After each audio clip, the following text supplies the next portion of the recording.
வணக்கம். தனுசு ராசி அன்பர்களே, தனுசு ராசிக்கு அர்த்தாஷ்டம சனி ஆரம்பம். 2025 சனி பெயர்ச்சி அர்த்தாஷ்டம சனியாக வருகிறது. குருவுடைய வீட்டிலே சனி இருக்கார். குருவுடைய வீட்டில் சனி இருக்கிறது, அவருடைய பார்வை 6ஆம் இடம், 10ஆம் இடம், 1ஆம் இடமாக இருக்குது. அதாவது ருணரோக சத்ரு சாணத்தையும் பார்க்குறாரு, 10ஆம் இடமான தொழில் சாணத்தையும் பார்க்குறாரு, 6ஆம் இடத்தையும் பார்க்குறார். தொழில் ஸ்தானத்தில் சனி பகவான் பார்க்கும்போது ஒரு நல்ல முன்னேற்றத்தை கொடுப்பார். தொழிலுக்கு ஒரு நல்ல முன்னேற்றம் கிடைக்கும். இப்போ குரு ரிஷப ராசியில் இருக்கார். மே மாதத்துக்கு அப்புறம் மிதுன ராசிக்கு போகும்போது குரு தன்னுடைய வீட்டையே பார்க்கிறார். தனுசு ராசியே குரு பார்ப்பதனால் குருவும் பார்க்கிறார், சனியும் பார்க்கிறார். அப்படின்னும்போது அதிக கெடு பலன்கள் அப்படின்றது இருக்காது, எல்லாமே நல்லபடியாகவே அமையும்.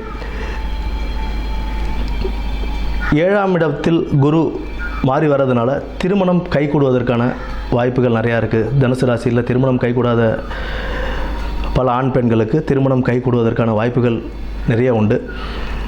அதே போல் 4ஆம் இடத்தின் சனி இருப்பது ஒரு பக்கம் உடல் உபாதைகள் கொடுத்தாலும் குரு பார்வை வந்த பிறகு அது ஒரு நல்ல ஒரு பலனையை கொடுக்கும். உங்களுக்கு அதிகமாக உங்களுக்கு எந்த ஒரு பாதிப்புகளையும் கொடுக்காது. இருந்தாலும் நம்மளுடைய ஹெல்த் கான்சியஸோட நம்ம உடல் நலத்தை பார்த்துக்கிறதுன்றது ரொம்ப முக்கியம். அர்த்தாஷ்டம சனியில் நமக்கு உடல் உபாதைகள் கொஞ்சம் கொஞ்சம் அவர் கொடுத்துக்கிட்டு தான் இருப்பார். அந்த உபாதைகளும் நம்ம பார்த்துக்கணும். ப்ளஸ் குடும்பத்தில் சிறு சிறு சஞ்சலங்கள் வரும்போது நம்ம அனுசரிச்சுட்டு போயிடணும். குரு மாறினதுக்கப்புறம் அதுவும் கொஞ்சம் உங்களுக்கு குறைய ஆரம்பிச்சிடும். இந்த ஒரு 6 மாதம் மட்டும் கொஞ்சம், இந்த ஒரு 5 மாதம் மட்டும், மே மாதம் குரு மாறுற வரைக்கும் நமக்கு கொஞ்சம் குடும்பத்துலேயும் கொஞ்சம் உடல் உபாதைகள்லையும் கொஞ்சம் கவனம் தேவை. மற்றபடி இந்த சனி பெயர்ச்சி அப்படின்றது உங்களுக்கு ஒரு நல்ல சனி பெயர்ச்சியாகவே அமையும்.